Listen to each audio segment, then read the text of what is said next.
Ассаламу алейкум, витаю вас, друзья. Сегодня 14 июля 2023 года, 20:00 по Берлину, 21 час по Джохару. С вами Аслан Арцуев на канале в YouTube Реалити и в TikTok Аслан Арцуев. Всех вас приветствую, всем вам рад, друзья. Итак, Мавидин, Довили, Лек Алпан, алейк салам. Файтер Израиль, Бамучры, алейкум ассалам, всех вас приветствую. Все мои старые, постоянные, верные зрители. Витаю вас, друзья. Так, стрим у нас идет, как я сказал, в YouTube и в TikTok, друзья.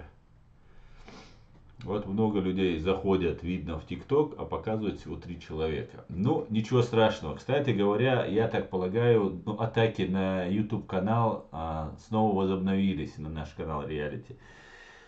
Пока я только подозреваю этого, не могу точно сказать, но похоже, что на этот раз что-то опять начнется. Ну да ладно. Главное, что мы знаем, что мы мешаем. Значит, мы делаем все правильно. Мешать злу — это очень хорошо. Это правильно. Сюрдихель, Дальвизель. Машвовель, Шавига. Добра тебе, Аслан. Дякую, Флэш. Взаимно. Всем доброго времени суток. Сюрдихель, Мася, Дальвизель, леди. Хайор, Сюрдик. Так. Сегодняшний свой стрим я назвал в YouTube. Его, правда, видно, это название. Спецнападение в Чечении на журналиста ФСБшной газеты. И я бы хотел бы немного, вчера я говорил на эту тему на чеченском языке, я писал на русском языке текст на эту тему. И я бы хотел бы сегодня на русском языке тоже развить немножко эту тему. И так как наш канал называется «Реальность», чтобы реальность, она осталась на просторах Ютуба, интернета. Так что как-то так, друзья. Если у вас есть какие-то по этому поводу, по поводу вот этого спецнападения на журналистку ФСБшной газеты Елену Милашину, пишите, давайте обсуждать. Если есть возражения, тоже с удовольствием приму, рассмотрю эти возражения. Они не просто такие эмоциональные, что вот не может быть никогда, потому что это невозможно, потому что она мне нравится, эта журналистка и так далее. А реально, если есть что-то, то с удовольствием выслушаю и противную сторону. Ну и, конечно же, хочу выслушать, если кто-то из вас поддерживает мою позицию, а вчера такие были на чеченском языке, когда мы говорили, с удовольствием, конечно же, приму и это. И сегодня, кстати, вчера то, что мне подсказывали, это тоже я использую. А перед тем, как начать, пока мы все собираемся говорить, напоминаю, что в Украине идет очень кровопролитная, жестокая война. Не буду вам сообщать, сколько погибших, но много погибших. И война идет не на жизнь, а на смерть. И, как мы понимаем, некоторые трудности с западными партнерами у Украины возникли вот на саммите НАТО. И, как говорится, дипломатия украинская и политическая составляющая украинского государства не на такой же высоте, на какой вооруженные силы и патриоты Украины. Большому сожалению. Это один в один повторяет чеченский сценарий, когда наши воины беззаветно отдавали свои жизни, не задумываясь, надеясь, что сзади после них идут их верные товарищи, друзья, соратники, и что после них будет построено светлое, демократическое, правовое государство, которое будет думать о чеченском народе, о чеченской нации, чеченских гражданах. все оказалось не так. И вот, большому сожалению, я еще раз повторяюсь, то же самое происходит и в Украине сейчас. Ну, я очень надеюсь, что все-таки просто так это не будет пущено на самотек, потому что верю в мудрость украинского народа, в силу, мужество ее патриотов, в мудрость, в силу западных товарищей, союзников, партнеров Украины. Поэтому не отчаиваюсь, короче говоря. Хотя стоило бы. До того мне все это не нравится, что стоило бы отчаиваться. Но так как я верю в ЗСУ, верю в США, поэтому все нормально. Будем надеяться. Верю в Великобританию, тоже у них тоже верю. Так, Валексалам, справедливый человек, всех приветствую. Еще раз, кто вошел. И знаете, я бы хотел рассказать вам про парламентскую ассамблею организации по безопасности, организации и сотрудничеству в Европе, да, по парламентской ассамблее ОБСЕ, которая, сейчас я вам найду эту новость, которая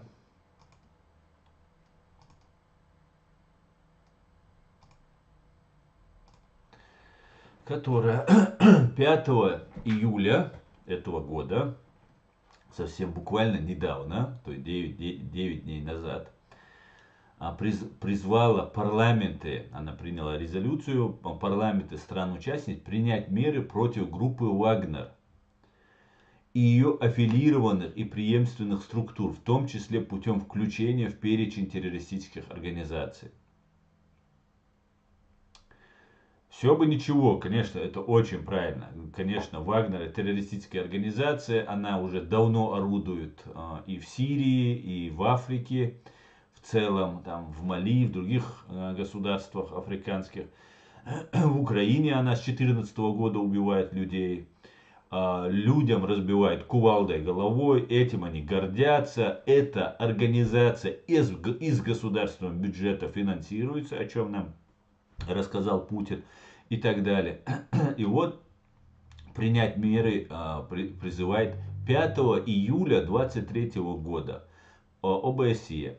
Парламентская ассамблея Организации по безопасности и сотрудничеству Европы ОБСЕ признала российскую частную военную компанию ЧВК «Вагнер» террористической по сути и намерениям.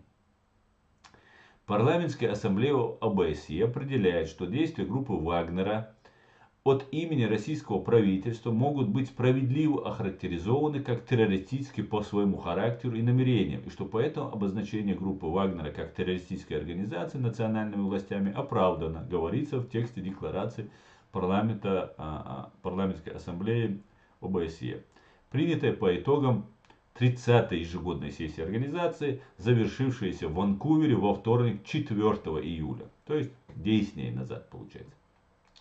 Это новость у нас от 5 июля. Я, конечно же, полностью согласен. Абсолютно согласен. Ну как я могу не соглашаться, да, если мы все это прекрасно знаем, говорим, кричим. Я даже не просто за то, чтобы Вагнер признали террористической. Надо террористическую банду ФСБ, КГБ СССР и белорусский, и украинский, и российский признать террористической. Об этом давно призываю, давно пишу, говорю. Ну, давайте послушаем, что случилось, уже несколько дней назад это случилось, и до 4 июля это случилось. Ну, давайте, чтобы я не говорил от себя, раз мы это оставляем для истории в интернете, давайте вот так сделаем. Так, подождите, сейчас я это выведу на экран. Это ютубовцы у нас увидят, друзья. К сожалению, не все у нас увидят, но услышат. Главное, вы услышите. Давайте, внимание. Существует, заявил президент России Владимир. ЧВК «Вагнер» не существует, заявил президент России Владимир Путин, когда журналист «Коммерсанта» спросил его, сохранится ли после мятежа военная компания как боевая единица. Путин апеллировал к тому, что в России нет закона о частных военных организациях, то есть не существует закона, нет и ЧВК. На вопрос журналиста, что же тогда это было, лидер Кремля снова добавил, что такого юрлица, как частная военная компания, нет. Группа есть, но юридически не существует. Это отдельный вопрос, связанный с реальной легализацией. Но это вопрос, который должен обсуждаться в Государственной Думе, в правительстве. Непростой вопрос. Напомним, что после сообщения о захвате Бахмута в конце мая наемников поздравил именно Владимир Путин. Вот как тогда звучало сообщение пресс-службы Кремля. Владимир Путин поздравляет штурмовые отряды «Вагнер», а также всех военнослужащих подразделений ВС РФ, которые оказывали им необходимую поддержку и прикрытие флангов с завершением операции по освобождению Артемовска. Помимо этого, отличившихся наемников представили к государственным наградам, то есть еще 2 месяца назад ЧВК «Вагнер» для Кремля существовала, а после попытки похода на Москву резко стала не... Ну и все, просто я вам хотел показать, продемонстрировать, что Путин лично сообщил нам о том, что ЧВК «Вагнер» не существует, друзья. У меня возникает вопрос просто. Может, я в что-то не понимаю в этой большой политике, в этих... Ну, я знаю, что я много чего не понимаю в этом. Но мне очень непонятно, как так получается, что после того, как Путин прекращает деятельность террористической банды «Вагнер», об этом только тогда заявляет ОБСЕ. Ну вот как это может быть? Ну почему? Вот когда уже просто холостой выстрел в воздух получается. Значит, когда они убивают людей, когда они реальные террористы, об этом они молчат, вот это ОБСЕ. Вот у меня возникает вопрос к ОБСЕ. Вы что, с Путиным заодно? У вас там инфильтрация КГБ такая? Или же вы просто понимаете, что они уже все закрыты, и вы не можете больше молчать, и быстренько вы хотите подсуетиться, чтобы в истории осталось, что ОБСЕ же признала ее, Вагнер, террористической. Так вот, признали террористической то, что уже не существует. Ни Путина, ни ФСБ, ни КГБ, ни там Министерство обороны, нападения фашистской России, ни КГБ СССР не признали. А признали Вагнер, который уже не существует. И Путин нам объясняет, что не может быть частной военной компании, потому что в России нет такого закона. Построить огромное здание за несколько там миллионов, десятков миллионов долларов, которые вы видите в Санкт-Петербурге, да, вот кто сейчас видел их здание с их большой эмблемой ЧВК «Вагнер», выделяться, как Путин говорит, в миллиарды рублей на это. Вот это все как бы действует, это закон разрешает. А вот когда уже все нужно закрывать, и дело в том, что американцы уже давно объявили ЧВК «Вагнер», и все это уже начинается преследовать, и фактически, понимая, что вот эта ЧВК «Вагнер» закрывается, что она уже из себя ничего не представляет, сделан был последний такой схематоз, который разрешает, позволит Путину выявить недовольных. И мы сейчас видим зачистку военных. Как-то так. Так. Ва алейкум салам, война, Машоль. Так.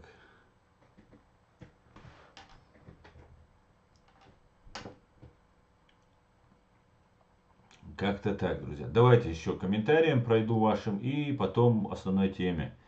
Ассаламу алейкум, алейкум салам, передает человек.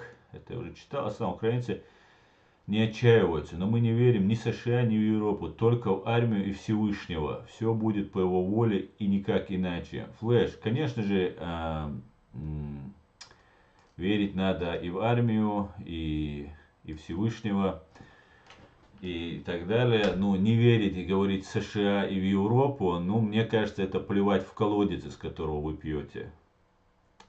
Я знаю, о чем я говорю, понимаете? Ну, это просто...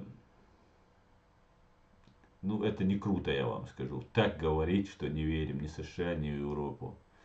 После такой помощи, которую вам оказали, да на вас плюнут просто. Вы не понимаете, что ли?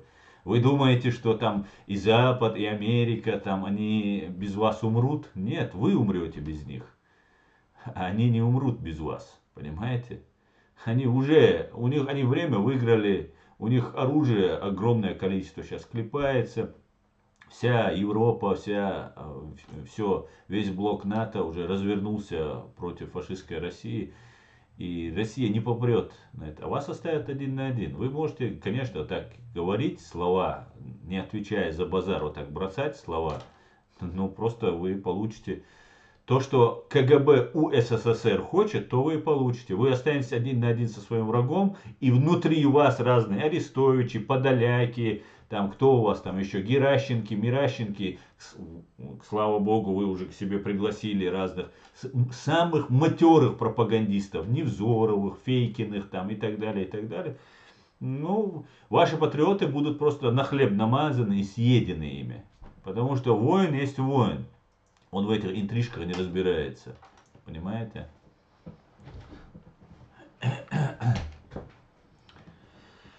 Так, ну, смотрите, конечно. Я думаю, ну, конечно, это очень... Знаете, я не хочу на эти вещи говорить, но вот здесь у нас в Германии, например, очень принимали украинцев. Очень принимали. И знаете, женщины, которые здесь, я могу просто как пример рассказать, просто бухают, включают музыку и орут. А здесь немцы так не живут себя. Вот у меня родители живут недалеко от таких украинок. Так вот, они там так себя вели по-хамски, с ними попросили просто сделайте музыку потише там и так далее. Ну, здесь так не принято. Здесь даже если ты герой войны, а эти женщины, они не герои войны, ты такой же человек, как и все.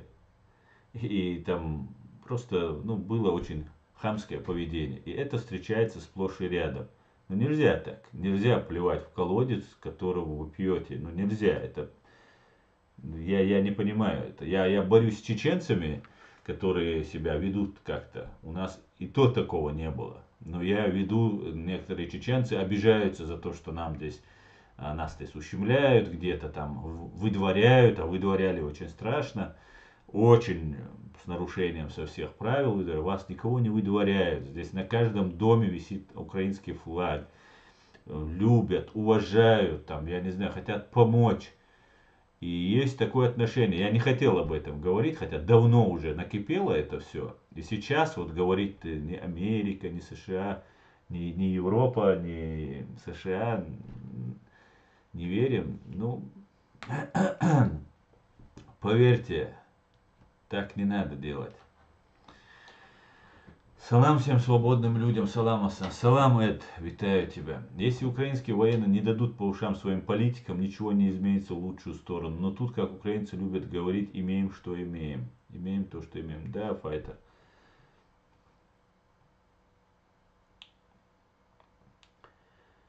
ЧВК Вагнер не принадлежит Пригожину. Пригожин и Вагнер принадлежит Путину. Совершенно верно.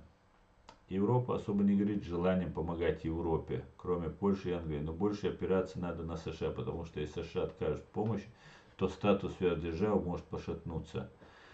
Ну, статус сверхдержавы не пошатнется. Американцы сделают все возможное, чтобы он не пошатнулся. И ресурс, который американцы используют, он даже там на 1% ими не использован. Европа инфильтрирована КГБшниками. Наша Германия вот-вот только очищается. И то они только заползли под корягу. Их никто еще не посадил, еще никто там не задавил, не привлек к уголовной ответственности и так далее, и так далее. И поэтому Европа, ну, Ватикан, например, подозревается в отмывании триллионов просто русских долларов, которые они качают. Италия это просто помойка российская, которая себя ведет очень по-помоечному, вела, по крайней мере, сейчас при Берлускони просто. Франция, мы все тоже знаем, как себя. Германия, мы все знаем, как себя. Это все передовые государства в Европы. Поэтому если бы не Соединенные Штаты Америки и Великобритания, и страны Восточной Европы, так называемая Восточная Европа, ну, было бы все очень печально. Очень все было бы печально. Очень все было бы печально, большому сожалению. Поэтому вот как-то так, друзья, как-то так. Всех под одну гребенку грести не надо, но в Европе есть достойные и лидеры, и достойные государства, но есть и подхолопные, скажем так.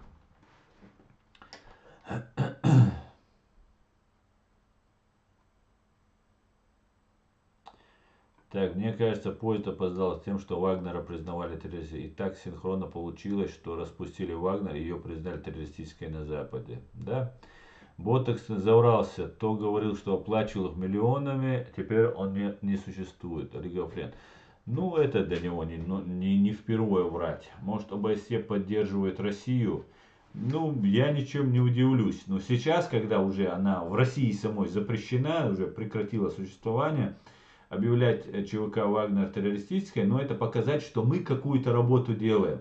И знаете, после этого, после вот этого объявления ОБСЕ ЧВК Вагнер террористической, после того, как она в России перестала существовать, у меня закрадываются сомнения по поводу вот этого 10-го пакета санкций, 11-го пакета санкций, которые Европа выдвигает, что-то там принимает. Я что-то не вижу, что там айфоны закончились, чтобы там Самсунги закончились, чтобы там Мерседесы не продавались. Что-то вот не видно всего этого.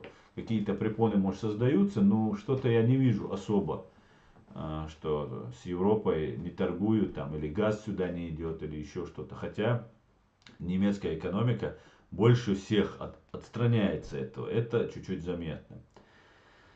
Ассаламу алейкум. Я вообще...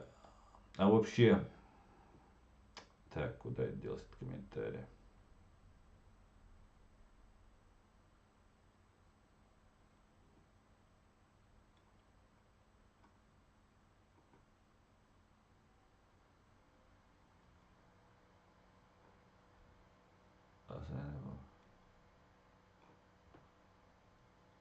Так. Куда делся комментарий? Так, вот он. А вообще развал Китая выгоден Украине, да и всему миру. Вы сами хотите, чтобы этого государства не существовало? Не понял я. Алейкум. Да и не важно, если их даже распустили, говорят, что не существует, главное, весь мир знает, кто их создал и спонсировал. Да, но нужно, чтобы юридически это все как-то было зафиксировано. Скажу тебе одну вещь, говорит Флэш Файтеру Израилю. Скажу тебе одну вещь. Есть люди близкие для меня, которые за всю войну не были на ротации. И те, кто приезжает домой за неделю, хотят увидеть родных и не политиков. Поддерживал так. Ну ладно, это вы между собой общаетесь. Пожалуйста, Киртукас.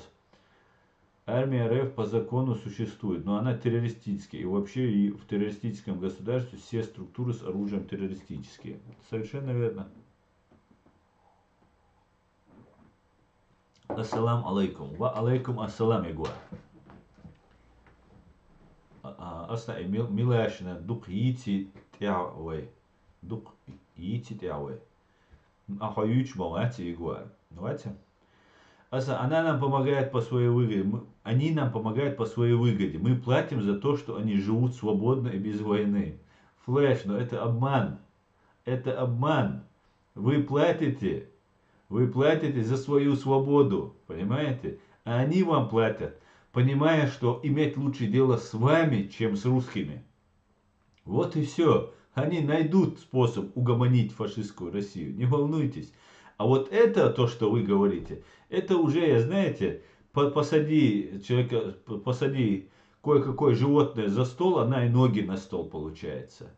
Вот вы правда поверили, что вот вам сказали, что вот без вас там весь мир там погибнет и так далее. И вы реально думаете, что теперь вас так оставят. Поверьте, нас так оставили. Вы говорите нашими словами, между прочим. Мы тоже думали, что, хотя нам не помогали из миллионной части то, что вам помогают. А мы думали, что вот мы стоим там. Украинцы приезжали, воевали против нас. Хотя были украинцы, которые за нас были. А мы думали, что мы воюем за свободу. Там. Потом это стало религиозной темой. Потом уже, когда весь мир оставил нас один на один с фашистской Россией, чеченцы уже не понимая вот эту всю, вот эту супер, вот эту глобальную политику, но понимая, что их жизнь заканчивается здесь и сейчас, они обратились к Богу. Понимаете? И украинцы туда приезжали. И сейчас, которые гибнут украинцы, гибнут по вине, в том числе по вине СБУ Украины и других лиц Украины, которые воевали против чеченцев. Понимаете? Тогда, если бы нам не помогли. И мы считали, что мы воюем за вас там и так далее. Ну, почему-то вы так не считали. Украинцы так не считали, по большей части. Выдавали нас там и так далее. Непосредственно приезжали, воевали. Как сейчас кадыровцы воюют. И кадыровцы, знаете, что говорят, когда им говорят, вы что едете, вы же мерзавцы, куда вы едете воевать? Это же свободные люди. Они говорят, они же против нас тоже воевали. И вот их объяснение. И если вы думаете, что вы там вашей победой спасете все человечество, ну да, это с одной стороны в определенной степени правда. Но с другой стороны, я вас уверяю, без вас мир проживет. Как когда-то, когда мы все входили в Советский Союз, мир, цивилизованный мир, англосаксонский мир, англоамериканский мир, западный мир, жил спокойно, очень даже спокойно жил. А мы слушали ночью радио Свобода и BBC, подслушивали, что же там говорят свободно, это нормальные люди слушали. А вот это бичье советское, оно же жило себе и не тужило. Ну как вы так можете говорить? Ну чуть-чуть нужно же иметь, я не знаю. Ну это же... Реально вы... Мне это не знаю, я не хочу сейчас усугубляться. Аслан, этот флеш здесь кремлевской пропагандой. Обратите внимание на его следующий лепет. Ну и только так я это объясняю. Я не знаю, я его помню. Сейчас я просто не помню его до конца, кем он там был, но ник я его помню. Аслан, без нас не умрут, они нам помогают. Но кто требовал обезоружить ядерное оружие Украины? США в первую очередь требовала этого. И они выступили вместе с Англией гарантами нашей безопасности. Сгрей, совершенно верно, это правда. Но кто требовал, это одно. А кто отдал?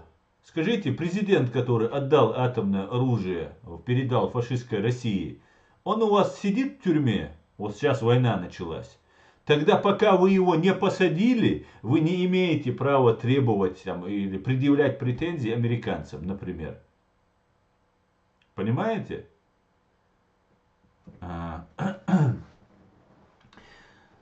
Обезоружить, давайте так договоримся. Мы все должны понимать, например, у чеченцев чеченские интересы, у украинцев украинские интересы, у американцев американские интересы. Мы все это поняли, да, это уяснили.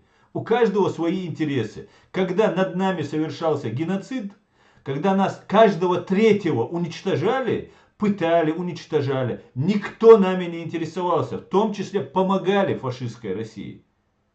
Все, вот это мы уяснили. Мы для себя это уяснили уже давно. И вам тоже следовало уяснить это. И вот давайте поэтапно пойдем. Разваливается Советский Союз. Ядерное оружие остается в Беларуси, в Украине, в Казахстане, еще где-то. Что должны делать американцы? Они договариваются с Россией, потому что они с Москвой всегда вели переговоры. И надеются, что там есть люди адекватные, с которыми они могут договориться. Ельцин тот же, Горбачев тот же, там и вся вот эта шушера, которая сперва мимикрировала под хороших, цивилизованных, а по факту остались людоедами. И тогда американцы говорят, передавайте им. Им важно, чтобы это ядерное оружие было в одних руках, и они могли его контролировать. А то, что вы отдаете, это уже ваши проблемы, не надо было отдавать. Ну, отдали, все, закрылся вопрос. Что вы сделали с президентом после 2014 года, который отдал это ядерное оружие? Ничего. Ничего. Ни одному вы не предъявили ни одного обвинения. Зачем же ты сдал? Зачем? Поэтому винить американцев, администрацию, которая думает о себе, ну, мне кажется, это вообще нелогично просто. Если вы о своем президента не посадили. Вы с 2014 года, извините уже за правду, торгуете с русскими и нефтью, и газом, и всем остальным. И транзит идет, и много чего идет там. А сколько было там разборок вот этих же Маджахет, который был группа, Азов, по-моему, она называлась, да, я себя могу ошибаться. Вы же их посадили за то, что они контрабанду запрещали возить с России. И все, и нормально это все терпелось. Ведь все торговалось ведь. Надо сперва на себя посмотреть, друзья. Нельзя так. Нельзя. Честное слово, я больше всего боюсь, что вас оставят так, как оставили нас. Вот за что я переживаю. И вот мои вот эти вам в лицо то, что я вам говорю, это говорит только из-за того, что я боюсь, что на опыте, по чеченскому опыту, я знаю, что можно просто оставить 1 на 1, и все, парни, пожалуйста. Когда начиналась эта война, в самом начале еще, вы можете по стримам моим посмотреть, кто смотрел, тот, наверное, помнит. Я сказал, вы победите, украинцы, только не зазнайтесь, только не зазнайтесь, понимаете? Вы уже победили эту войну. И сейчас, конечно, да, война идет, там еще пока на вашей территории, все такое. Но вы уже ее победили. И сейчас это говорить, ну это просто, я не знаю, не хочу ругаться. Ладно, пойдемте дальше. Привітання from Беларусь. Слава Україні, свободу і незалежності. Героям слава, героям слава. Бавовнятка, вітаю вас. Валейк салам. Так, украинцы, вас никто не заставляет сдавать ядерное оружие. Вы сделали это сами. Денег у вас не было на содержание. А вот условия, на которые вы его сдали, и кому, это опять же ваш собственный выбор. Файтер Израиль говорит. Аслан, с распуском Вагнер, с них снимается ответственность юридически или как? Нет, юридически ответственность, те лица, которые засвечены в этой банде, они как бы, с них ответственность не снимается. Пригожин, там, все там, Уткины разные, там, которые есть, вот эти террористы, с них не снимается, они уже засвеченные люди. Но вот сама как организация, которая она существует, ее уже нет просто. Если бы она дальше существовала бы, там, было бы понятно, а ее уже нет. И они просто создадут новую, не все ж там засвечены там, а кто засвечен, просто поменяет документы, станет другим человеком. Это же государство, они сделают это. Ну, Вагнер признавать нет никакого смысла, надо признавать всю фашистскую Россию террористическим образованием. Так.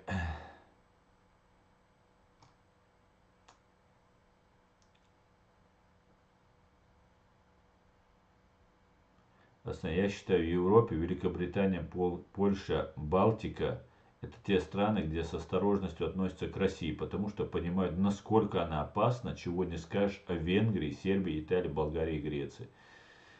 Да. Асан, дай оценку тому, что я написал. А что ты написал?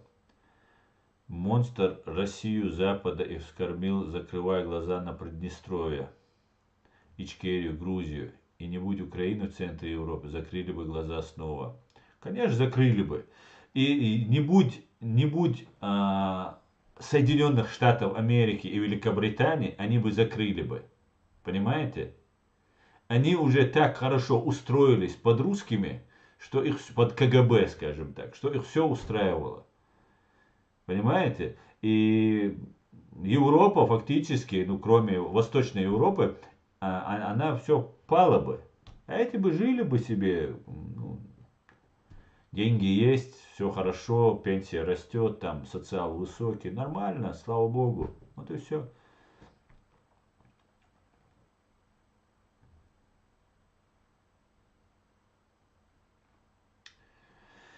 Американцы вам говорили, вы совершаете ошибку, отдавая оружие на такие условия. Но вы посылали пиндосов с их советами подальше и сами с братушками решили по-родственному.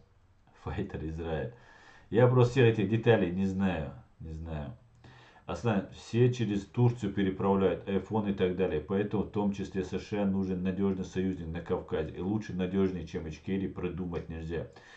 Айфоны отправляют, да, айфоны собираются в Китае, их через Турцию отправляют, через Грузию отправляют, через Казахстан отправляют. Это да. Я iPhone как пример сказал. Не только там айфоны, там все есть, вся бытовая техника есть, все машины есть, все как бы, хотя санкции накладываются.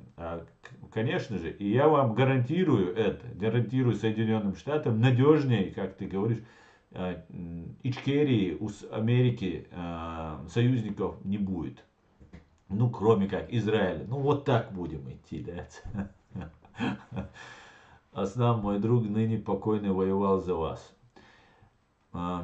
Честь и хвала ему, честь и хвала ему. А я сегодня воюю за вас. Информационно, искренне, от души. Клянусь Господом, клянусь своими самыми родными. Я это делаю именно за Украину. Можете обижаться на то, что вот предыдущее я говорил или нет, но это видит Всевышний мое намерение. В том числе и за вас, и за все прогрессивное человечество.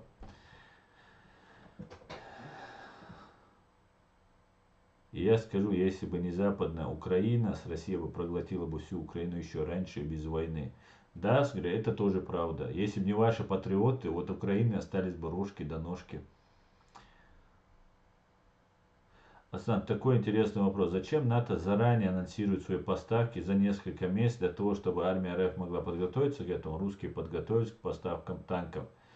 Ну, русские ведут войну и так, а то, что анонсируют, ну, это своего рода информационная борьба идет, война идет. Наверное, с этим. Привет с Украины, спасибо тебе большое. Пожалуйста, спасибо, спасибо вам. Слава Украине, друзья. Вы не обижайтесь на правду, друзья, если что-то вам не понравилось. Я это и чеченцам говорю, и вам скажу. Но я это говорю не для того, чтобы мы проиграли или что мне не жалко все это. Нет, от вашей свободы, от сегодняшних событий зависит очень многое, как лично моя жизнь, так и всего нашего народа. Понимаете? Поэтому я с вами до конца. Да, мула. А сам пропагандич, букву чуа не замечаешь.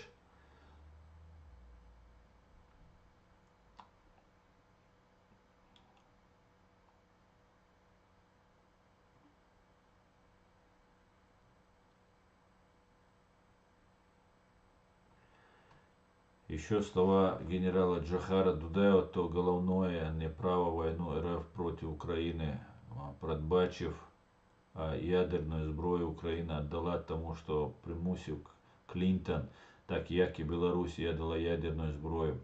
Друзья, Максим, я не совсем понял, приблизительно только понял. Я вам могу сказать, что именно когда была администрация Клинтона, администрация Билла Клинтона, тогда Россия получила 6,5 миллиардов кредитных денег, когда она совершала активный геноцид чеченского народа.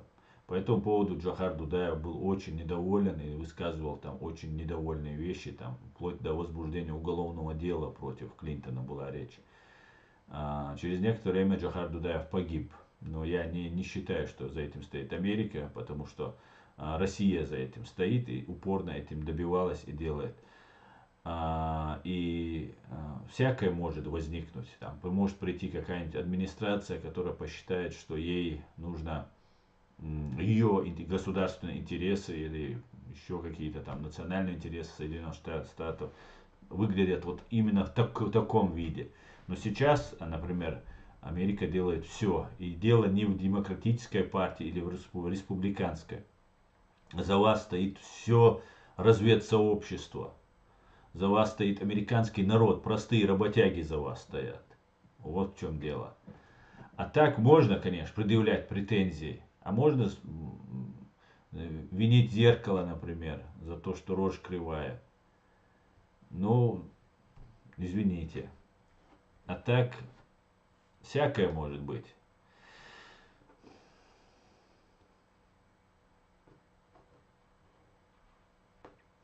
англосаксонский мир после 1945 года абсолютно спокойно себе жил, а вот ГДР, Польша, Венгрия, Чехословакия, Румыния были под совком, и от них Запад не было такой какой-то зависимости. Да?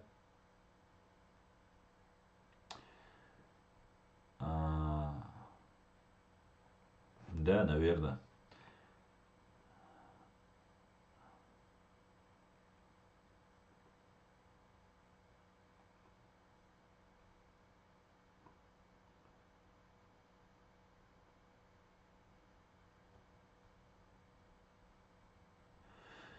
Ну ладно. Россия получала помощь даже от мусульманских стран. Конечно, получала. Мусульманские страны, я не знаю, в десна целовались с Путиным, с Ельциным. Тот, как его, Махмуд Аббас, который Махмуд Аббас его, по-моему, да, звал? Нет, который был Ясир Арафат, который террорист, еще тот советский, КГБшник. Он этого, как дорогого друга Ельцина, в лобик целовал. А Муаммар Каддафи, за которого чеченцы так переживали, что его там свой же народ ну, не очень хорошо его убил, не очень таким мягким способом, скажем так, его убил. За него чеченцы пригласили. Он говорит, зачем вам, чеченцы, жить отдельно? Живите в этой ядерной державе и так далее.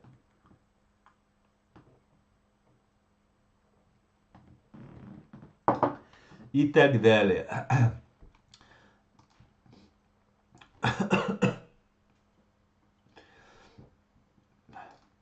Ну, давайте вернемся к Елене Милашиной и к нашей теме, друзья.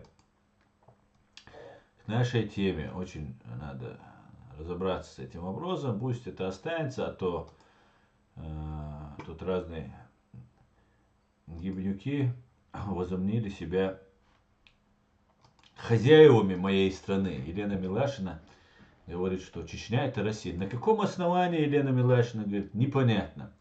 Ну, говорит такое. Ну да ладно. Ну давайте послушаем. Смотрите.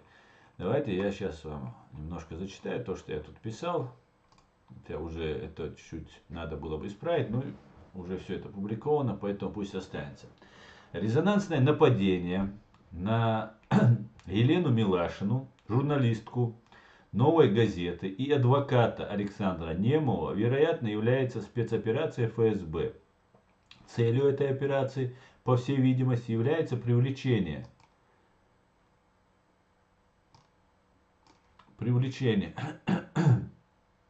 общественного внимания к Дмитрию Муратову, лауреату Нобелевской премии и одиозному лайт-пропагандисту, а также самой Елене Милашиной. Прежде всего стоит отметить, что устранение лиц, представляющих угрозу для ФСБ, является общепринятой практикой фашистской РФ, включая убийство журналистов. Например, несмотря на то, что российский оккупационный режим нуждался в образе гуманности после геноцида чеченской нации, или во время активной фазы этого, или чуть спавшей вот этой активной фазы геноцида чеченская нация, было убито множество людей, включая женщин. Точное количество журналистов, убитых в Чечении, сложно определить, поскольку многие убийства остаются нераскрытыми. По данным Комитета по защите журналистов, в Чечении было убито по меньшей мере 17 журналистов. Среди наиболее известных случаев убийства правозащитницы и журналистки Натальи Истемировой в Чечении в 2009 году, а также убийство правозащитников Заремы Садулаева и Алика Джабраилова, к тому же жена, в том же году. В Москве была убита единственная честная журналистка из «Новой газеты» Анна Политковская в 2006 году. Убийства происходили не только во временно оккупированной Чеченской республике Ичкерия или РФ, но и за рубежом. Так, Александр Литвиненко был убит с использованием радиоактивного изотопа полоний-210 в Лондоне, Зелимхан Хангашвили в Берлине, блогер Эмран Алиев во Франции.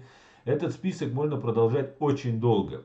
Эти люди были убиты российскими властями в то время, когда Россия поддерживала дружественные отношения с Западом и несла некоторые репутационные и дипломатические потери. Сейчас, когда в Украине идет кровавая война и погибло уже сотни тысяч людей с обеих сторон, когда Международный уголовный суд уже выдал ордера на арест Путина, Патрушева, Кадырова и тысячи других преступников, убийство журналиста для режима КГБ, СССР, ФСБ не стоит ровным счетом ничего.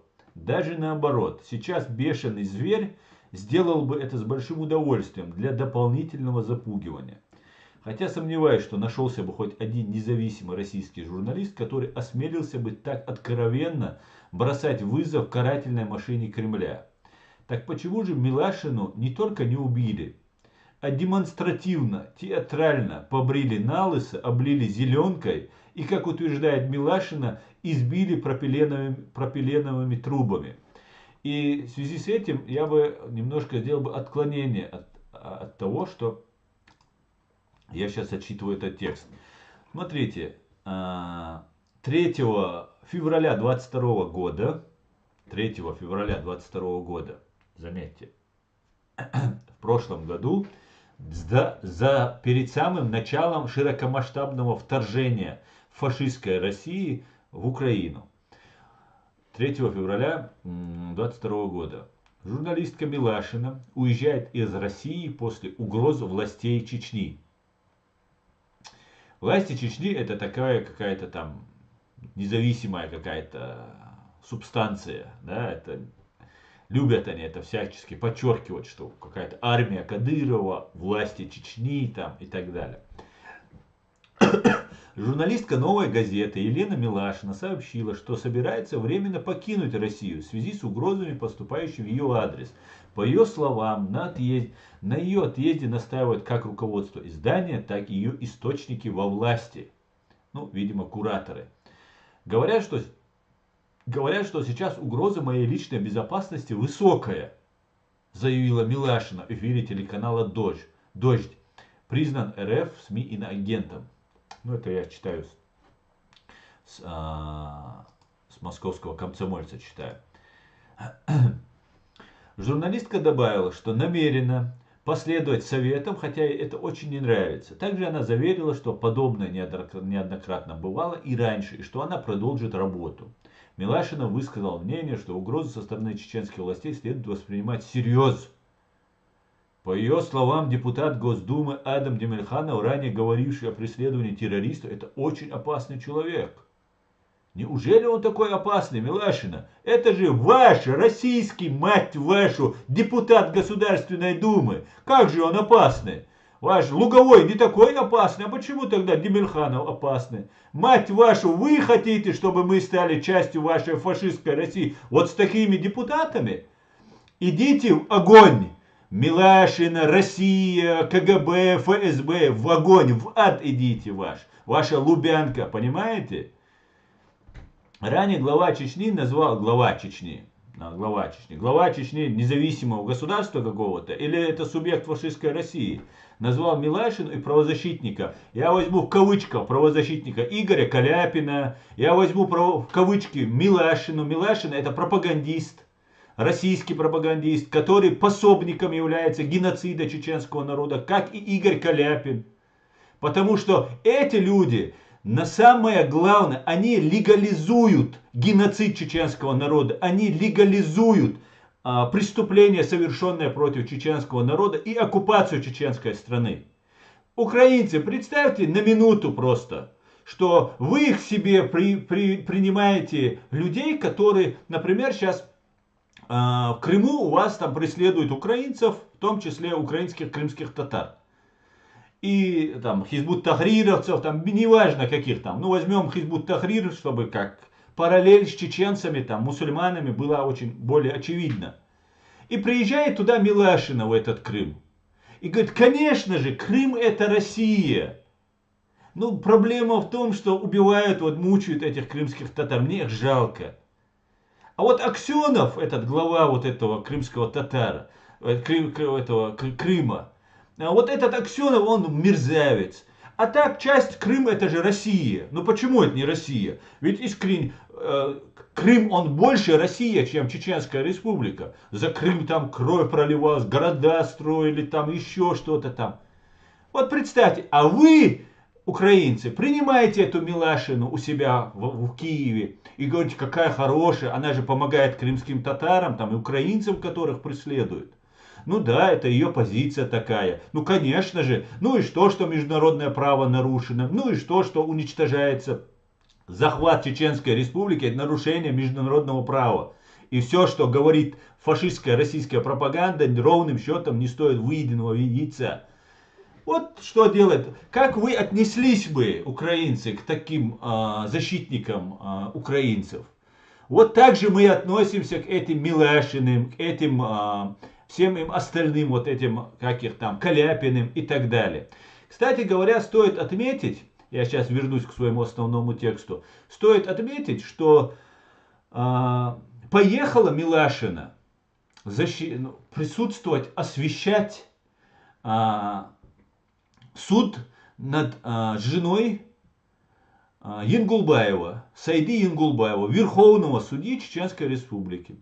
Человека, которого назначил Путин на эту должность, верховный судья. Человека, которого курирует, которого в дворе находится верховным судьем здание ФСБ. Мы знаем, я как бывший адвокат фашистской России, я вам могу заявить ответственно, что все судьи, в том числе и мировые, контролируются, управляются, тем более федерально, управляются, контролируются абсолютно 100% ФСБ. Еще со времен НКВД. И Янгулбаевы, они либо поссорились с Кадыровым, либо же это идет такая игра. Потому что в противном случае людей убивают. Так вот, они поехали, Милашина поехала на суд вот этой жены вот этого Сайди Янгулбаева. Сайди Янгулбаева почему-то не посадили. Я не знаю, почему его не посадили. Верховный судья, там нельзя, там еще что-то. Я не понимаю этого. Сына, который живет, один из сыновей, который живет, его тоже не посадили. Посадили жену почему-то. И вот этих сыновей Янгулбаева, у них, Милашина заявляет, что у них какая-то сеть информаторов. У них сеть информаторов КГБ, которая им дает информацию. Других у пацановы, которые судейские сыночки, у них не может быть никакой сети информаторов. Потому что эти информаторы боятся. Я как человек, который получаю кое-какую где-то по крохам информацию, могу сказать, люди боятся. Боятся сообщать информацию. Даже мне. Мне очень доверенные люди только могут через десятые руки сообщить какую-то информацию. А судейскому сыну никто не сообщит информацию. Но новая газета через гранты, через фонды разные финансирует вот этих сыновей, вот этих Янгулбаевых, и из них делают каких-то пострадавших. При всем при этом возмущаются, что вот незаконно судят там. Я абсолютно согласен, что ее незаконно судят. И это самое ничтожное, самое гнилое, что может делать ФСБ в Чеченской Республике. Потому что всем в Чеченской Республике управляет не Кадыров, а ФСБ управляет. Рож управляет. Главный Игорь Кочнев управляет Чеченской Республикой. И он судит. И если это на самом деле суд, а не спектакль, который над нами играются, перед нами изображают, вот это и является самым настоящим судилищем и спектаклем. А Кадыров никакого отношения к этому, может, вообще не имеет. Понимаете? И судят, и все возмущаются, как невиновную сажают, судят. Да, невиновную сажают. Я полностью в этом моменте я согласен. А где были все вы, когда этот Янгулбаев сажал только лишь за то, что чеченец не хочет быть с фашистской Россией? Где вы были все? Где вы все массово вы были? Где? Почему вы не смотрели? Вам не стыдно, что Янгулбаевы сажали просто пацанов, девчонок, подкидывали наркотики, убивали, сажали, пытали? Где вы все были? Ну, ладно, переходим дальше к нашему тексту. Давайте я дальше дочитаю этот текст. Так почему же Милашину не убили? Она вернулась, обратите внимание, она уехала, потому что было опасно, и теперь она вернулась. Какие такие гарантии ей дали, что с тобой ничего не случится, Елена Милашина, что ты вернулась? 4 июля сего года Милашина и Немов были похищены, вывезены, по ее словам, в овраг и устроено театральное представление. Было бы проще, быстрее и с большой вероятностью анонимно просто убить их. Да и резонанса было бы меньше. Ну хотя бы не надо было бы там брить на голову, обливать зеленкой. Понимаете? Не нужно было этого делать.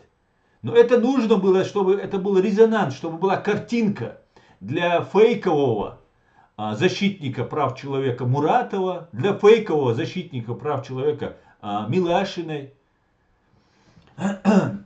Было бы проще, быстрее, да и резонанса было бы меньше. Ведь убийца Истемировой, супругов Заремы Садулаева и Алика Джабраилова и многих других так и не нашли. Но в данном случае же нашли того полицая-коллаборанта, который якобы организовал нападение. И что сразу же вызывает подозрение, что фото полицая опубликовали в объятиях с главой, в кавычках, Рамзаном Кадыровым. То есть нам намекают, что за этим нападением стоит Кадыров, а не ФСБ. Также стоит напомнить, что в 2017 году, когда вооруженные силы учреждения после долгих пыток казнили около 100 молодых людей, подозреваемых в антироссийских взглядах. Русские фашисты их называют террористами и исламистами за то, что мы не согласны с оккупацией нашей страны. Тогда журналист якобы Елена Милашина всячески пыталась отвести подозрения от коллег из ФСБ и лично от главаря ФСБ по Чеченской Республике. Тогда это был Игорь Хвостиков. Ныне сейчас это Игорь Кочнев. Кстати, близкий родственник главаря ФСО, Федеральной службы охраны президента фашистской России, другого Кочнева. Сейчас они под контролем держат. Вот эти банды, которые они, кадыровские, там, вооруженные силы ФСБ, так называемые кадыровские, это для защиты Путина и так далее. Они вот ими пользуются. У ФСБ Игоря Хвостикова на Кадырова. При этом речь шла не о сотне чеченцев, а только о 27 человек. Затем Милашина пыталась перевести мотив убийства с антироссийского на тему ЛГБТ, то есть увести подозрение от учреждения на дикие нравы Чечена Кадырова. Важно помнить, что «Новая газета» принадлежит уже покойному лауреату Нобелевской премии экс-президенту Михаилу Горбачеву, агенту КГБ СССР, и генералу КГБ СССР и ФСБ, и бизнесмену современной РФ, в принципе это одно и то же, Александру Лебедеву. Он приобрел долю в газете в 2006 году. Лебедев владеет несколькими другими газетами, включая британские The Independent и Evening Standard. Так вот, я пользуясь случаем, передаю вот этот плевок на вашу Нобелевскую премию и то, что вы Муратову дали и Горбачеву. Нобелевская премия не существует. Нобелевская премия мира. Также вызывает подозрение не только якобы почти потеря сознания на камеру в больнице города Беслана. Это тоже было, кстати говоря, очень театрально, Елена. У тебя не очень это получилось. И молниеносная поддержка Мансура Салтаева, выступающего в роли омбудсмена ЧР. Что уже смешно, так как о правах человека в концлагере под названием Чеченская Республика не может идти и речи. Но и фальшиво звучащая речь Милашина о невиновности чеченского народа в данном инциденте, а также впервые за все годы произнесенный ею русский имперский нарратив о Чечении как части фашистской России. Я бы хотел напомнить, что вот эта речь, которую вот эти русские оккупанты и колонисты, которые всячески пытаются оправдать оккупацию нашей страны, их фашистской, богом проклятой страны, они иногда умеют там бросать слова, там Гордон любит такие вещи, говорит, чеченцев я очень уважаю, там другие, третьи, Каляпины, Маляпины, Милашкины, вся вот эта пособническая, вот это фашистского режима, КГБшного режима, вот эта сволочь, они любят делать реверансы в сторону чеченцев, понимая, что чеченцы очень наивные, простые люди, и мы сразу ведемся на вот эти прекрасные слова, где там хорошие мусульмане, хорошие чеченцы, там в армии они там бойцы, дух у них есть, там третье, десятое, и все, по остальному мы все им прощаем. Так вот, я не прощаю это, я на это не ведусь. И говорить о том, что невиновности чеченского народа, говорить в этом случае, это выглядит такой реверанс фальшиво абсолютно, но выглядит такое, с одной стороны, реверанс в сторону чеченцев, а с другой стороны, а на каком основании вы вообще такое говорите, Елена? Как это так? А почему должен быть чеченский народ? Ты свою Россию, ты свою банду ФСБ обвиняй. Твоя банда ФСБ оккупировала мою страну. Ты ее обвиняй. Ты лучше скажи бы, да, там чеченский народ, конечно, не виноват, а виновата ФСБ. Моя фашистская Россия виновата. Так сказала бы. А что ты так, чеченцы, сказал? Это ты как бы даешь понять, что ну все-таки чеченцы виноваты, да? Для русской публики. А чеченская простая наивная публика подумает, о, ну молодец Милашина. Ну, поехали дальше. Многие обратили внимание на безболезненно двигающиеся пальцы рук Милашиной, а затем на сообщение о якобы 14 переломах пальцев и наложенный гипс. Вы можете посмотреть это видео, где она вначале сидит, там пальцами движет, да, может там какие-то удары нанесены, но они изгибаются и все у нее работает и никаких проблем. Ну, почему-то потом наложенный гипс, там сзади, не знаю, на самом деле ее били ради дела, можно потерпеть. Или же там, не били ее, а нарисовали это. Я этого не знаю. Я знаю, что КГБ и Новая газета вместе с Муратовым могут инсценировать, сделать все, что угодно. Вот в это я знаю, вот в это я верю. И про переломы. Вы можете это видео посмотреть, что у нее пальцы 14 переломов. Я недавно ломал руку, ну недавно, года 2 назад, может быть, ломал руку. Я вас уверяю, двигать было просто невозможно пальцами. Очевидно, что физическую силу против Милашиной, скорее всего, применяли. Но вот было ли это сделано против ее воли? И какие цели преследовали нападавшие, остается открытым вопросом. Предполагаю, что одной из версий причин этого преступления является организация провокации с целью спровоцировать новый геноцид чеченского народа, о котором давно мечтает кровожадный русский режим. И в манере циников из учреждения, когда якобы защитница чеченского народа станет катализатором геноцида многострадального чеченского народа. Также ходят слухи, что главред «Новой газеты» Муратов готовится к участию в президентской кампании в РФ, в кавычках, конечно же, в 2024 году.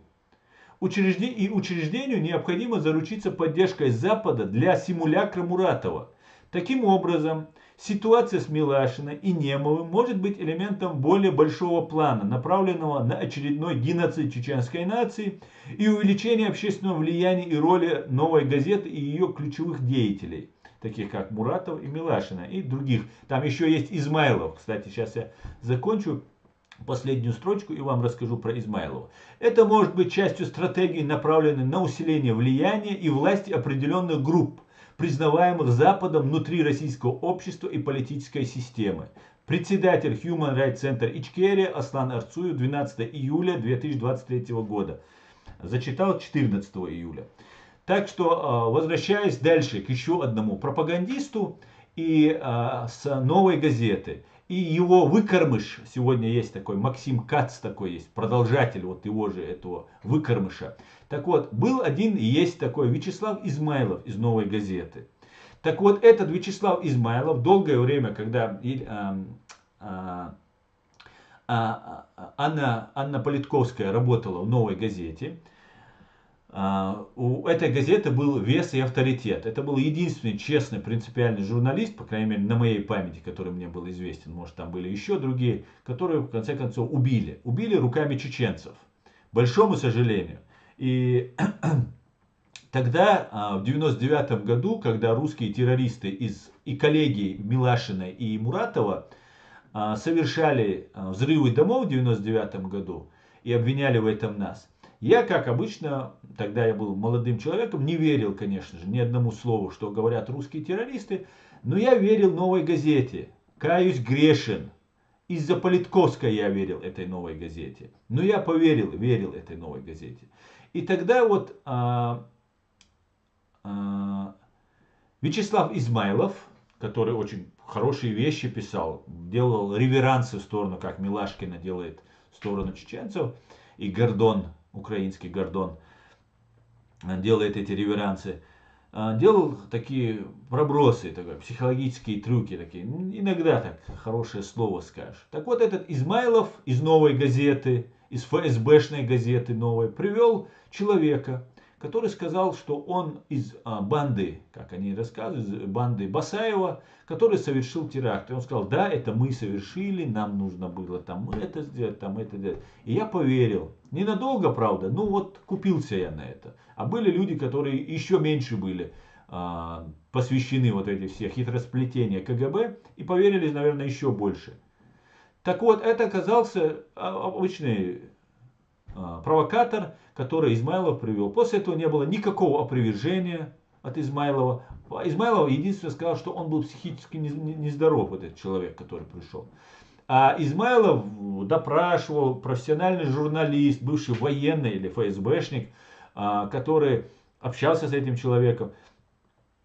Он не понял, что перед ним стоит психически нездоровый человек, который рассказывает ему историю. Ведь журналист должен его был по всем вопросам прогонять, посмотреть, насколько он адекватен и так далее, и так далее. Понимаете? Вот как способствовала «Новая газета» лично Вячеслав Измайлов, а сейчас КАЦ общается на украинскую тему. Обратите внимание, его куратором этого КАЦа, его учителем является вот этот же Вячеслав Измайлов. Это тоже гибнюк, вот этот КАЦ. Поэтому, украинцы, имейте в виду, эти красивые их слова потом вам боком выходят. Нам они вышли боком. И вот этот Вячеслав Измайлов был, и «Новая газета» были одни из тех, кто поставили точку над тем, что взрывы домов в 1999 году совершили чеченцы. Вы знаете, что именно взрывы домов послужили казусом белли, поводом для начала войны и отмашкой Запада, что да, совершайте геноцид чеченского народа. И трусливо здесь европейские западные страны спрятали свою голову в песок и ждали, пока чеченцев уничтожат всех. А дело было в том, не просто взрывы домов это были, а дело было в том, что был взрыв в Волгодонске жилого дома в 16 километров от атомной электростанции, от Ростовской атомной электростанции. Она находится ближе всего к Европе. Именно вот этот взрыв послужил, что чеченцы, чеченские террористы подбираются уже близко к атомной электростанции. И Запад сказал, ну ладно, сейчас эти чечены взорвут эту атомную электростанцию, и потом вообще будет катастрофа мировая. Потом, правда, выяснилось, в Рязани были задержаны ФСБшники, но механизм был уже запущен. В Рязани при попытке подрыва 5-го дома были задержаны 3 сотрудников ФСБ. И Патрушев тогда взял всю ответственность фактически на себя и сказал, что это были учения, и что это был не взрыв, там не было взрывчатки, а был сахар. Вот тогда помогало, в том числе им помогало, вот пользуясь своим авторитетом, своим доверием у населения, в том числе меня, пользуясь вот эта «Новая газета», КГБшная, ФСБшная «Новая газета».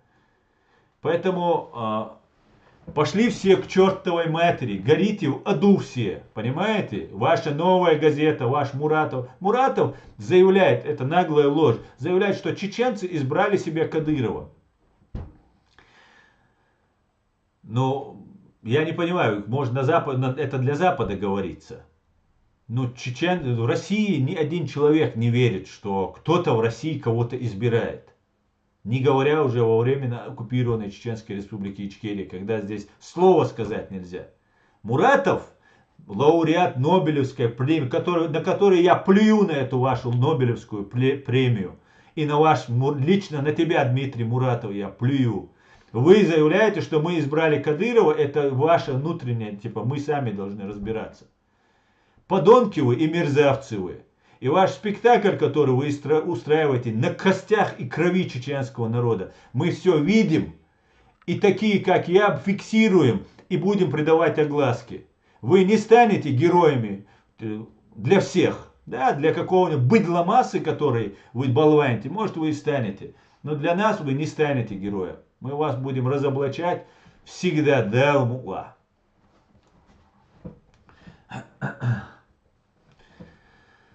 Так, друзья, извините за эмоциональность, но это был порыв души, который я искренне выложил его вам.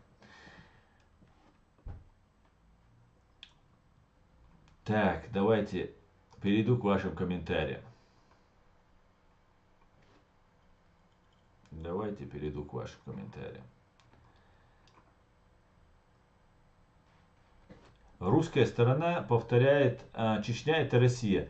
Но сколь эти слова не говори, слаще во рту не становится. Это интересно вот уже более 400 лет. Совершенно верно, Чирый. Любой человек, русский это, украинец это, любой национальности человек, который утверждает, что Чеченская республика является частью фашистской России, тот враг чеченского народа.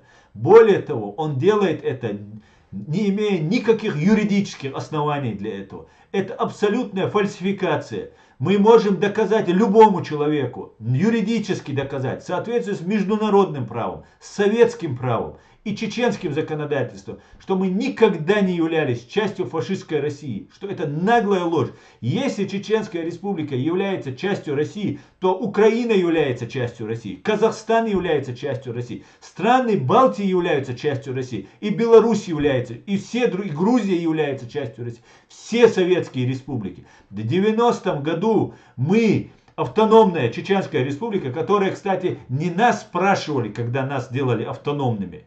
Да, это наоборот, мы выше стоим, чем советские республики, потому что если нас делали автономными, значит мы заслуживали большего уважения, значит мы большие враги этой фашистской советской системы были.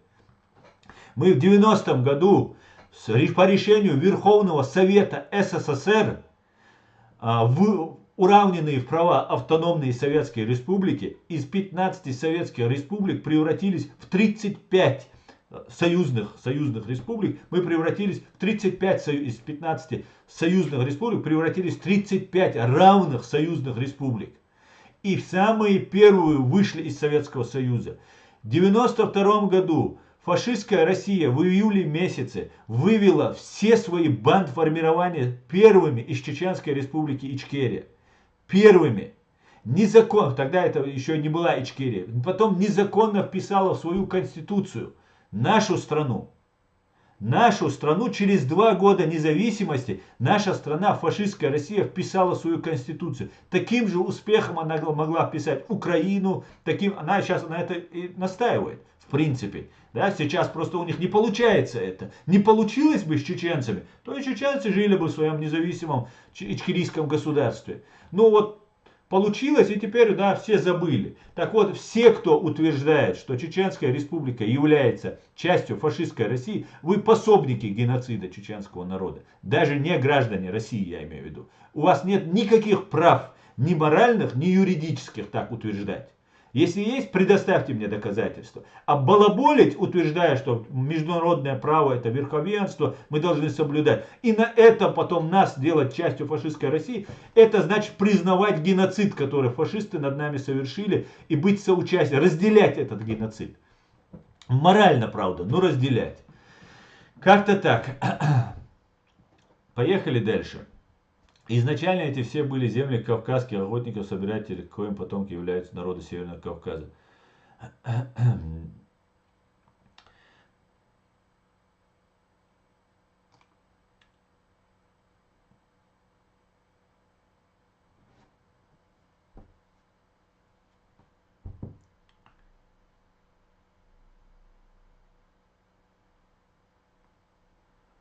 У меня такое ощущение, что это элемент играет в роли хорошего полицейского. Совершенно верно, так и есть. В первую очередь, эта картинка нужна была им для нашего загнивающего Запада, чтобы в очередной раз поверили конторным кротам, разрешив в случае чего выехать, не вдрившись, как это сделали всякие латынины. Асан Дамуратова Нобелевскую премию дали главарю Тербанды Ясеру Арафату как миротворцу. Премия это отметка помощников. Все, я же не знал, Файтер. Надо будет, кстати говоря, посмотреть, кому еще дали это. Я просто не интересовался. Ну, понятно, если Ясеру дали, тогда ничего удивительного, что дали Муратову и Горбачеву. Террористам дают, пособникам всем дают.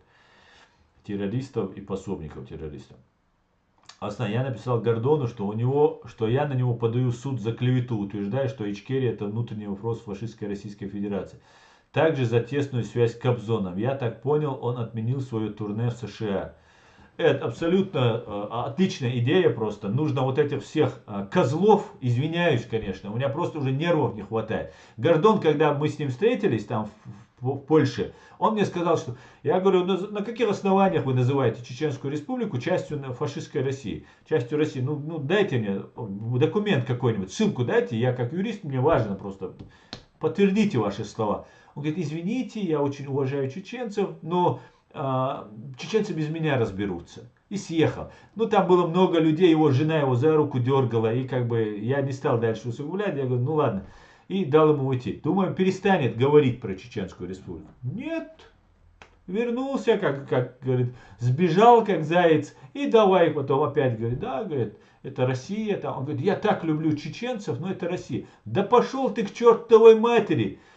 Какой ты любишь, если ты нас убивать призываешь. Понимаешь? Весь сыр-бор стоит, что мы хотим свободы, как сейчас украинцы. Ну давайте украинцы тоже сдадутся тогда. Тогда сдадутся и будут жить в большой, сильной атомной державе в России. Гордон, я думаю, ты бы не против был бы. А вот мы не хотим, понимаешь? Вот весь сыр-бор в этом. Что украинцы хотят жить свободно, как мы хотели жить свободно. И мы хотим жить свободно, и мы будем жить свободно. Подавай на него этот суд. Подавай, надо всех гасить всех этих хороших сторонников, хороших русских. Хорошая статья, думаю, ее нужно опубликовать в прессе. И уже она опубликована. Знаете, что хорошо в 21 веке? Благодаря американцам, благодаря англосаксам, благодаря технологиям и интернету, что каждый из нас теперь может. Теперь не может быть вот эти кучка профессиональных журналистов или профессиональных пропагандистов узурпировать вот эту всю информационную площадку и контролировать все. Теперь мы каждый можем. Да, может быть, мы не так это говорим профессионально, не так качественно делаем. Может, это мы делаем эмоционально и кого-то отторгаем от нашего этого. Но мы можем доносить правду. Каждый из нас теперь может стать журналистом. У нас у каждого есть в руках телефон, который позволяет нам доносить информацию, друзья. Так что вот такие вот дела, Деон.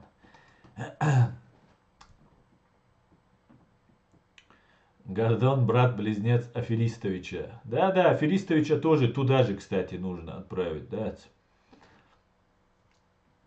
Эд я тоже подпишусь. Вот, давайте подпишем, Эд. Вот я думаю, у нас много кто подпишется на нашем канале. Давайте этих всех Гордонов, Мордонов всех привлечем к ответственности. Москва — это вообще окраина Украины, Руси, наши исконные украинские земли. Абсолютно с вами согласен, с Грей, конечно же. Просто не нужна она вам, оставьте ее к чертовой матери. Так, валейкум озерк машвой. Украинские каналы приглашают этих ФСБшных русских кацапов, ослоянов и дают им высказываться в адрес чеченского народа. Да, Черевий, ты видел, есть наш канал, нашего друга, Чечня не Россия, да, у него есть на канале про вот этого Асланяна, там вот этих всех мудаков и мерзавцев. Это они высказывают свою вот эту... И у меня большой текст был написан про этого Асланяна, просто огромный текст. Я не стал его публиковать, потому что просто плюнул и оставил. Он у меня есть, может быть, опубликую про этих ублюдков, фашистов. Они нас ненавидят всеми фибрами души.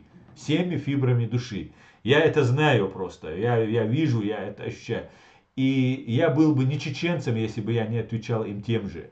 Но я не ненавижу их, как они ненавидят меня. Потому что у нас разные просто мировоззрения просто разные. Я их презираю, я к ним отношусь как к дохлой скотине, как говорил Джохар Дудаев.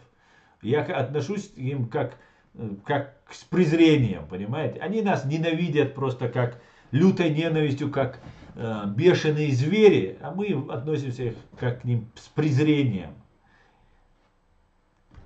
Привет, фашисты. Ассаламу алейкум, уважаемый сын. Ва алейкум ассалам, Тимашуа.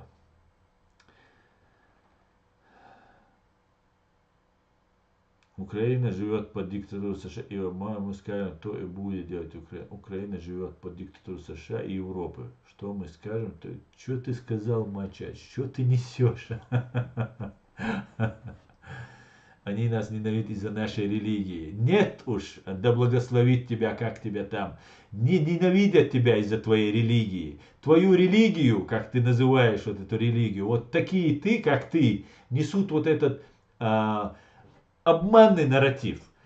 Они не строили бы мечети на каждом шагу. Шариат, который вы говорите, Кадыров уже установил там. Они ненавидят вас за то, что вы... Нас ненавидят за то, что мы чеченцы и хотим жить свободно. А если будете рабами, как Кадыров вам говорит, вам шариат дадут, вам муллу там будут, каждому по 3 мулля они вам дадут. Понимаешь? Не надо подменой понятий заниматься. Не надо самим быть в заблуждении и ввести людей в заблуждение. Из-за вашей религии вас. Они вашей религией, наша религия, их религия, не знаю, чья она, как они ее используют. Они ею манипулируют и используют. И ты пребываешь, или ты специально ведешь эту деятельность, или ты пребываешь в таком же обмане, как и они. Они ненавидят нас, потому что мы чеченцы и хотим жить свободно, без их фашистской России. А если вы будете жить, как они говорят, то молитесь сколько хотите, лоб себе расшибите, сколько хотите, молитесь.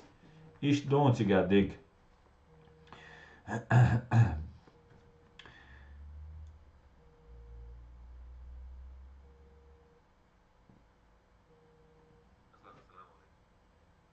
Свободни хацееш, духварак. А хацеече, хажисо, милуцауш.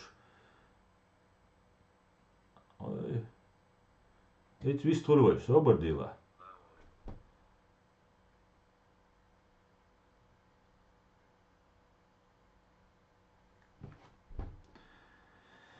Со связи ауса стримю хамилу. Охо, стримя вистурой чую. Ва алейкум салам.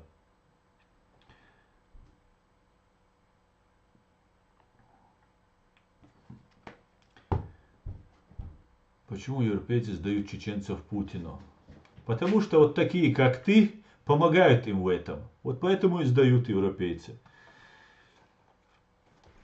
Салам маршал, маш нох нари, дели салам маршал рыбак, машуоль. Они ненавидят чеченцев, кавказцы из-за генетической неприязни к свободным людям. Совершенно верно. Я подпишусь, говорит леди. Это в сообществе будет. Да, будет. Будет.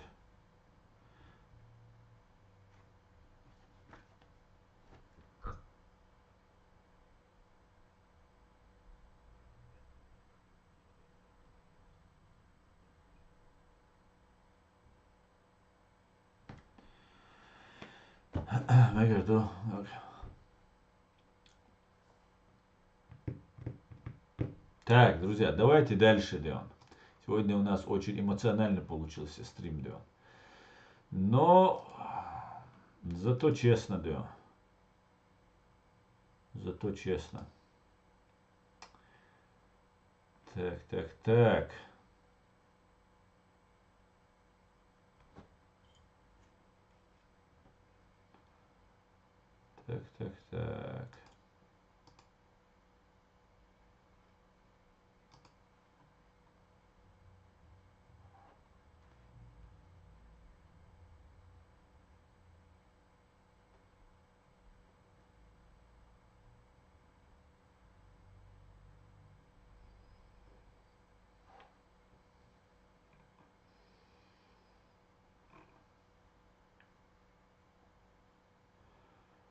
So, Vulture, салам маршал. Маршал. Как удалось Пу обмануть в эпоху интернета? Кого обмануть? Так. Человек, говорящий Чечня, это Россия, это человек с психическими отклонениями. Психические отклонения, это пособник геноцида. Так, отдам свое полцарства тому, кто принесет мне уши Гордона. Идеально военный блок с Украиной, странами Балтии, наверное, будет правильно, и Кавказом. Да? и восточной частью Европы. Совершенно верно, абсолютно с вами согласен.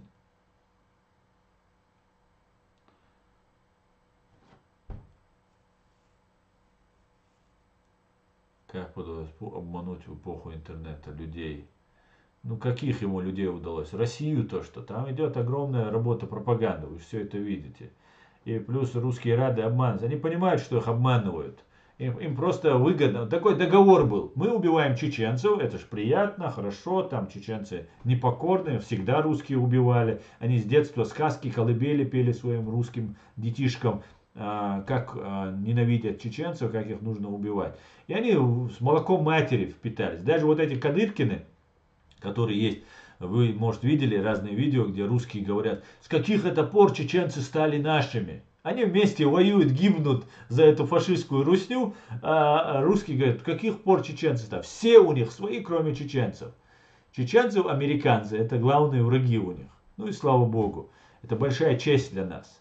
Это большая честь. Я этим горжусь. И русским сказали, ну мы будем убивать чеченцев, а вы молчите, ну мы вам разрешим немножко там воровать, там бюджет пилить, там где-то что-то там зарабатывать и так далее. И такой договор у них между собой был. Ну, почему бы нет, ну почему там.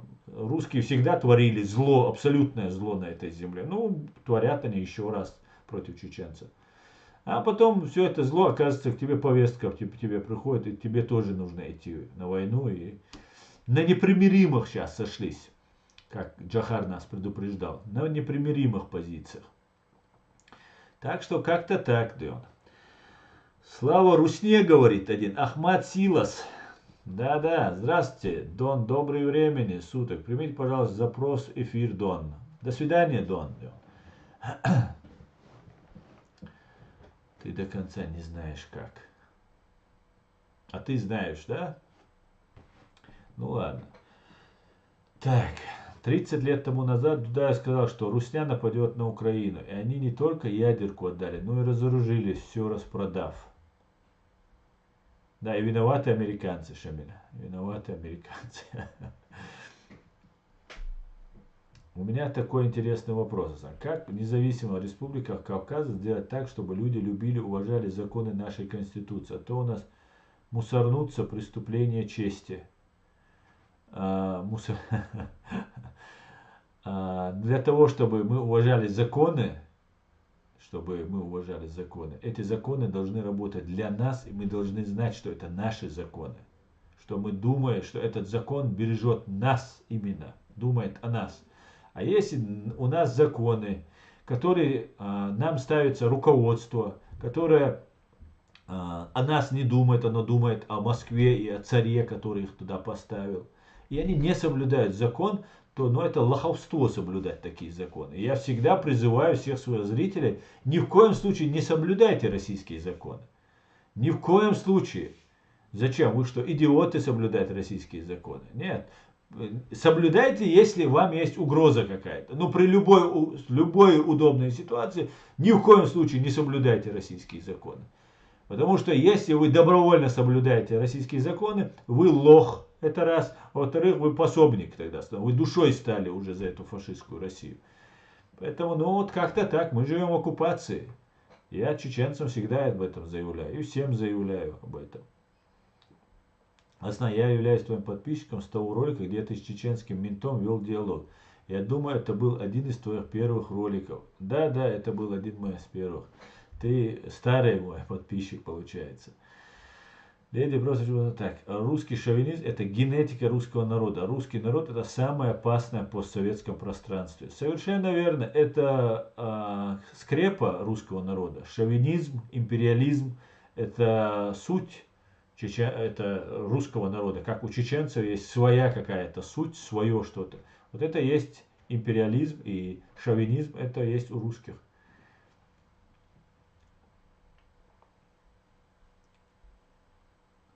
А каждый ответ — это что-то. Зато честно, да.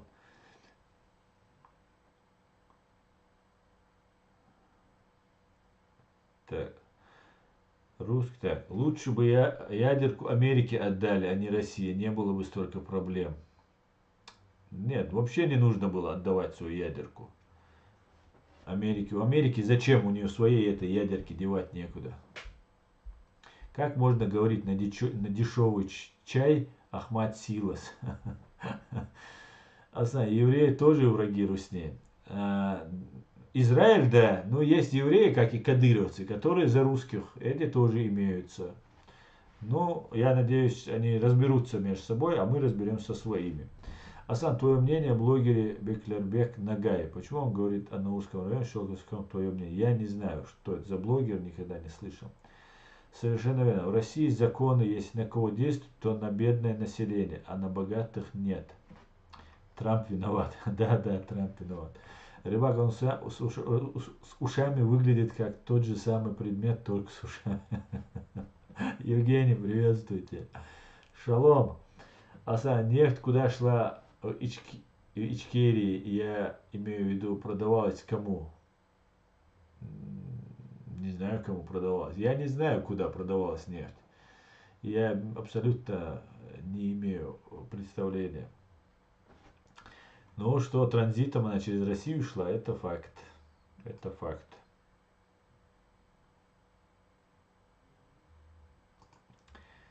Это факт. Факты, аргументы и факты. Так, ну да ладно.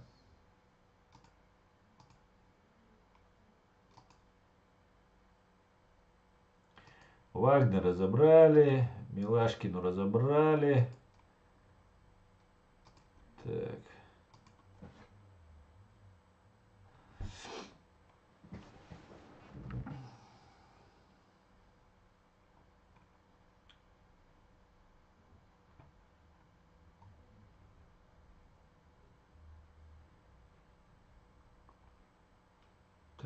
Так.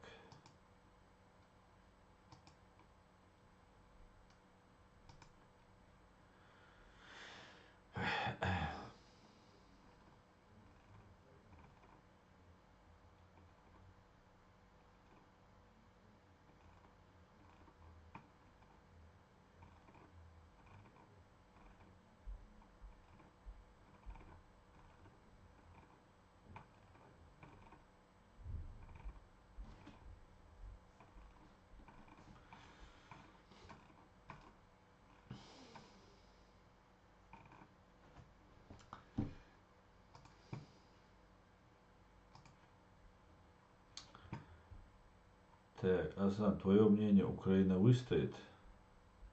Конечно, выстоит. Конечно, она уже победила, Украина, понимаете? Уже победила. Нужно сейчас внутри что зачистить вот эту пятую колонну, и все. А так Украина фашистскую Россию уже победила.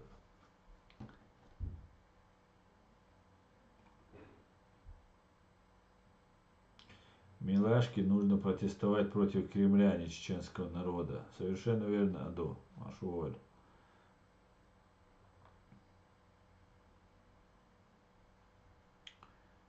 Недобратья Касапы ждут кассет с Америки.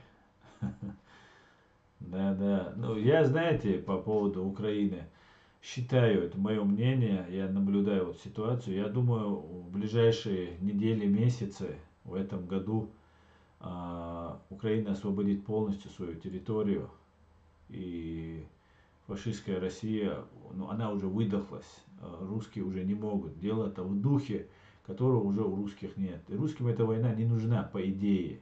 Они реально просто как мясо закидываются. И уже все надоедает русским, они уже выдыхаются, устали, не могут они.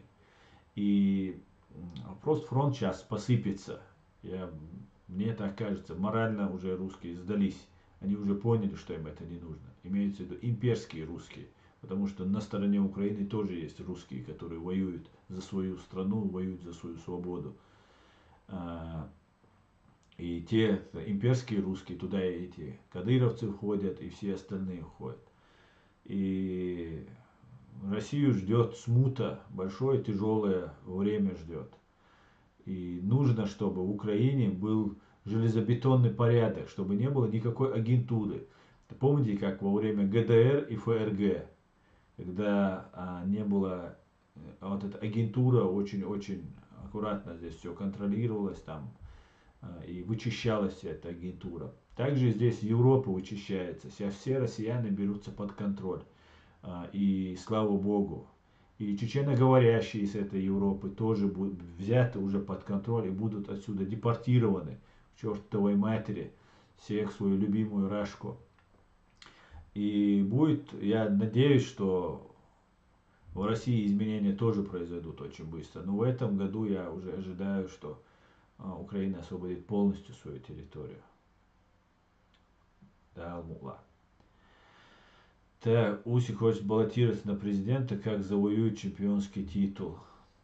Усик, еще клоун был, теперь боксера не хватало вам, украинцам, президента. Есть Залужный. Я отдаю предпочтение воюющей стране за человека, который уже доказал себе. Они вначале выступал за Братск, Крым не мог разобраться долго. Я выступаю за то, чтобы вот четко здесь белое и черное. Здесь нету вот этих цветов, полутонов. Людей убивают. Пришли враги на землю. Нужно вычистить эту землю от этого врага. Нету вот этого полутонов, там, это полубрат, там, недобрат, там. Нету этого. Есть враг, друг, все.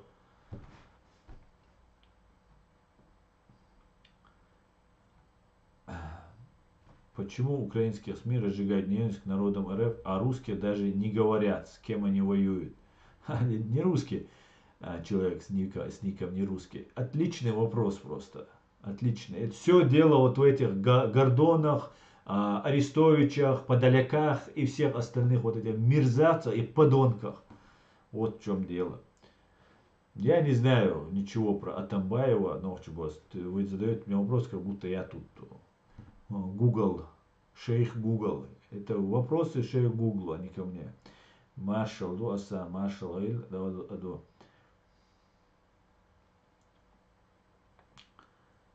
Нет у меня, Азарк, никакого мнения про того, про кого ты спрашиваешь. Залужный наш президент. Да, Сгрей. Масса говежья и все свободно достойные люди. Я думаю, Залужный это Джахар Залужный. Это ваш Джахар, мне кажется. Ему сейчас полтос исполнилось. Вот приблизительно Джахару столько же было лет. Да.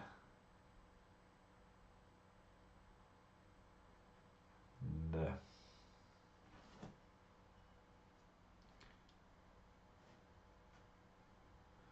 Алейкум. Ребель Машуоль. Так, друзья, наверное, я закончу свой стрим на этом. Рад был с вами пообщаться. Я думаю, может быть, завтра я выйду, или в воскресенье, как обычно, на чеченском языке я выйду в эфир. Всего самого хорошего, друзья. Все отлично.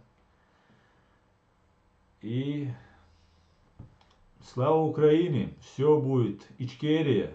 Господи, благослови Америку. Слава Украине, слава Грузии, слава Ичкерии. Абсолютно с вами согласен. Слава Грузии. Друзья, всего самого хорошего. Всего самого хорошего. Спокойной ночи. И русскоязычные до понедельника, до субботы или до воскресенья, чеченоязычные чеченцы. Всего самого хорошего. Спасибо. До свидания. Да, Файтер, кради. Пока. Всем пока.